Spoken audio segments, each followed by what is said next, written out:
тоже был простой овраг. Тут тоже купались, середина была. Ну, вот этот грунт тоже туда уходит.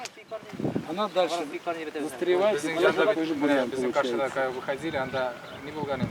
Здесь, не знаю, с плотиной, как это быть, я не знаю. Тут это там мы большую хотим, как в Челнах, шлюзовую. Да, когда начали вода уходила, название давать имена. Вот здесь не знаю. Конечно, такой плотины большой не получится.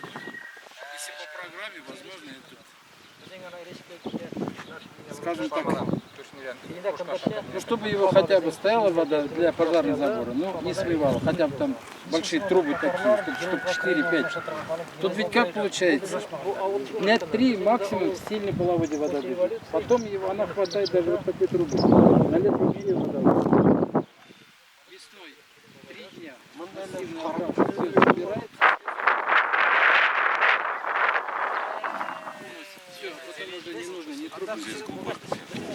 Раньше был, лошадь тонула. Сейчас пешком можно пройти, вот если воды нет.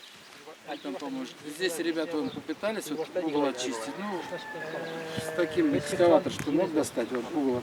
Так, вот получается. Вот здесь, вот, собственно говоря, вот зеркало большое. На, грубо говоря, здесь вот прям нет. Здесь вот она... Для водозабора все сделают. Из того, что там дальше уже фаеринг.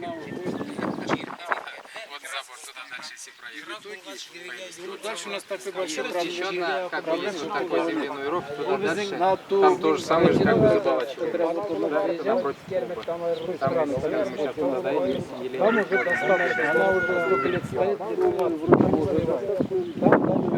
нет, это не как бы масштабно, вы видели проблему, какая она глобальная.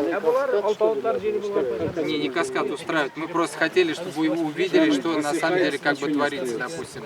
И исходя из этого будем уже с наименьшими потерями выходить, что, скажем, сможем сделать. Начнем с одного, с чего-то. Раньше пасли скотину, там были люди. Она же, вот смотрите, вы не замечали. Какая трава была? Нет, травы, она не горит. Сейчас такого